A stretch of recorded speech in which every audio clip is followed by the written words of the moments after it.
Assalamualaikum dan selamat sejahtera. Kali ini kami akan membentangkan hasil kajian kami mengenai pemimpin dan rakyat yang bebas rasuah dalam kurungan kesedaran di kalangan generasi muda. Rasuah adalah aktiviti pemberian sesuatu daripada si pemberi kepada si penerima sebagai bentuk suapan agar si penerima melakukan sesuatu untuk si pemberi meskipun perbuatan itu adalah salah dan memudaratkan. Walaupun perbuatan ini nampak remeh, namun ia boleh membawa kesan buruk pada negara. Oleh yang demikian, adalah penting bagi pemimpin masa hadapan iaitu para generasi muda untuk sentiasa cakna akan keburukan jenayah rasuah untuk memastikan kesejahteraan negara. Dalam usaha kami membuat kajian ini, terdapat beberapa pernyataan masalah yang dikenal pasti. Antaranya adalah apakah tahap kesedaran generasi muda tentang isu-isu berkaitan rasuah? Apakah pendapat generasi muda tentang keberkesanan usaha yang diambil oleh pihak SPRM dan badan bukan kerajaan dalam menangani gejala rasuah? Adakah media massa berpotensi dalam usaha meningkatkan tahap kesedaran generasi muda tentang gejala rasuah? Apakah pendapat generasi muda tentang kesan rasuah kepada negara pada masa hadapan? Dan adakah generasi muda bersungguh-sungguh dalam usaha membanteras gejala rasuah?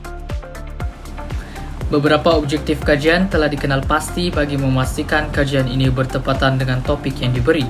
Antaranya adalah untuk menilai tahap kesedaran generasi muda tentang isu-isu berkaitan gejala rasuah.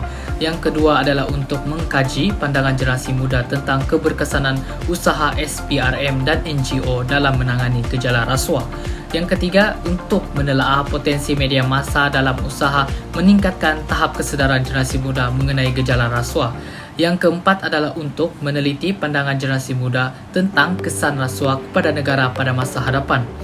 Akhir sekali adalah untuk mengenal pasti kesungguhan generasi muda dalam usaha membanteras gejala rasuah. Beralih kepada kepentingan kajian, kajian ini amatlah penting bagi menjamin generasi muda tidak terjerumus ke dalam gejala rasuah pada masa hadapan. Selain itu, ia juga penting untuk meningkatkan keberkesanan inisiatif yang diambil SPRM dalam membendung gejala rasuah. Kemudian, ia juga penting bagi menanam sifat benci rasuah dalam generasi muda sejak kecil lagi. Seterusnya adalah untuk menggalakkan media massa menguar-warkan impak negatif gejala rasuah. Akhir sekali, ia penting untuk mendorong pihak NGO membuka lebih banyak peluang untuk generasi muda terlibat dalam usaha membanteras gejala rasuah. Dalam kajian ini, kami menggunakan konsep dan literatur yang bersumberkan daripada artikel yang dikeluarkan daripada pihak SPRM, buku rujukan yang bertajuk Corruption Casebook Stories from Under the Table, dan sebuah jurnal yang ditulis oleh Datuk Ahmad Husairi bin Datuk Yahya. Seterusnya, saya akan membentangkan bahagian metodologi kajian. Metodologi kajian ialah suatu kaedah dan pendekatan untuk menjalankan sesuatu kajian. Metodologi kajian akan membincangkan reka bentuk, instrumen kajian, cara mendapatkan responden, dan teknik penganalisaan data. Reka bentuk kajian yang telah kami jalankan merupakan reka bentuk berbentuk tinjauan. Kaedah tinjauan ialah suatu kaedah penyelidikan untuk mendapatkan maklumat daripada responden atau sampel dan teknik penganalisaan data dalam sesuatu populasi. Instrumen kajian pula telah digunakan untuk mendapatkan maklumat daripada responden untuk mencapai objektif kajian. Antara kaedah yang telah kami gunakan termasuklah kaedah kualitatif iaitu rujukan daripada internet dan kaedah kuantitatif iaitu dengan menggunakan Microsoft Form. Bagi bahagian cara mendapatkan responden, pemilihan responden ialah secara sendiri tujuan. Microsoft Form telah diedarkan kepada para belia berumur dalam lingkungan 19 ke 29 tahun dan skala Likert 5 peringkat telah digunakan dalam Microsoft Form yang telah diadakan. Info tambahan pula telah diambil daripada internet untuk membantu kami melengkapkan kajian ini. Untuk bahagian teknik penganalisan data, kaedah statistik deskriptif telah digunakan untuk menganalisis data yang diperoleh dalam bentuk peratusan. Data yang diperoleh ini kemudiannya dipersembahkan dalam bentuk carta pie dan graf bar. Graf bar ini pula seterusnya akan diterangkan berdasarkan skala Likert 5 peringkat yang digunakan dalam Microsoft Form yang telah diedarkan. Sekarang kita beralih pula kepada dapatan dan perbincangan. Terdapat dua informasi soal sedik yang kami perlukan, iaitu maklumat peribadi responden dan pandangan responden terhadap soalan kajian kami. Bagi maklumat peribadi responden, terdapat 4 informasi yang kami perlukan, iaitu pertama sekali ialah umur, di mana daripada 50 responden, 100% yang menjawab soal sedik kami ialah dari lingkungan umur 19 hingga 29 tahun. Seterusnya ialah jantina responden, di mana 52% ialah lelaki dan 48% daripada perempuan.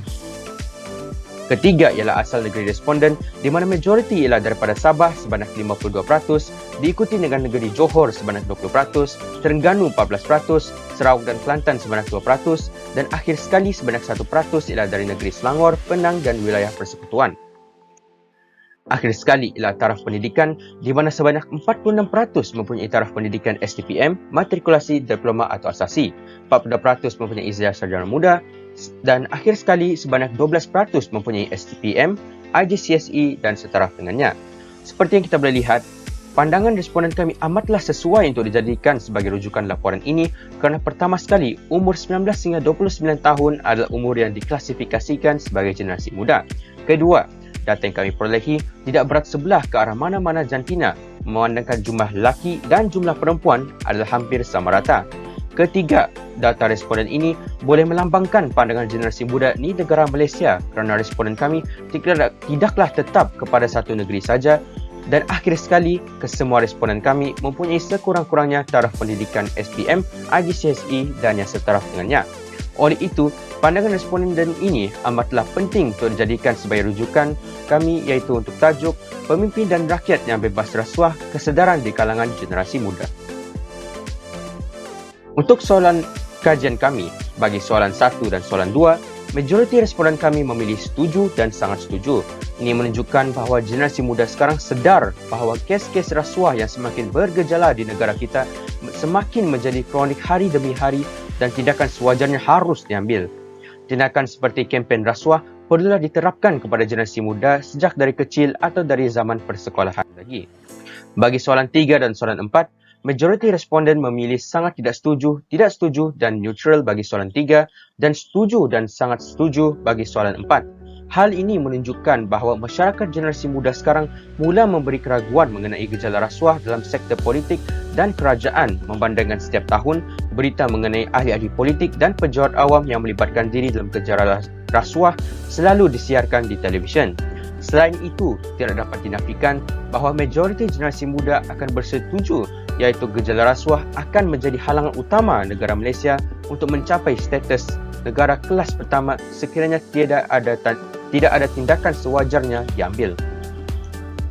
Seterusnya, bagi soalan 5 dan 6, majoriti responden memilih tidak setuju, setuju dan neutral bagi kedua-dua soalan.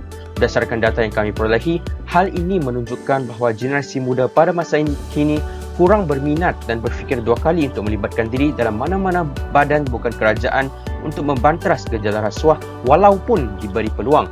Di samping itu, sekali lagi generasi muda sekarang mula memberi keraguan ke atas kecekapan SPRM dalam usaha untuk membendung gejala rasuah, memandangkan kes-kes rasuah semakin meningkat.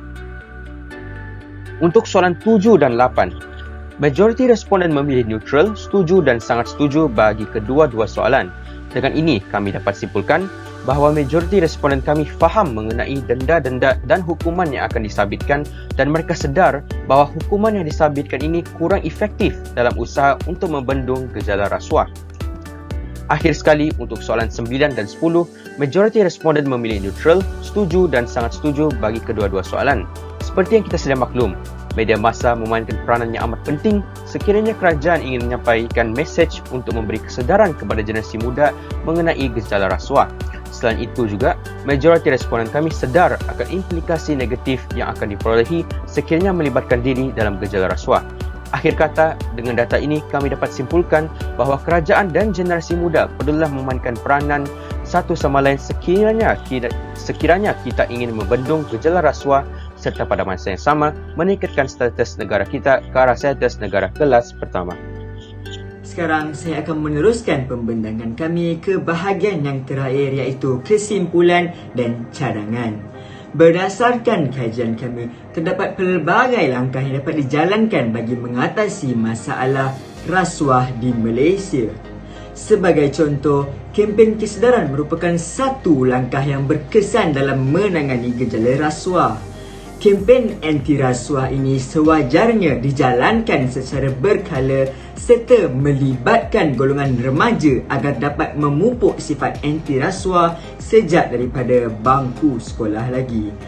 Pelaksanaan kempen kesedaran dan kempen anti rasuah ini akan lebih efektif dan dapat dijalankan dengan lebih giat lagi sekiranya pihak NGO turut melibatkan diri dan bekerjasama dalam menjayakan program ini.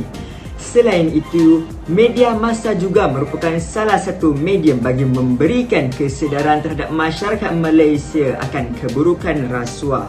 Perkara ini dapat dibuktikan kerana 60% daripada responden juga amat bersetuju dengan idea ini.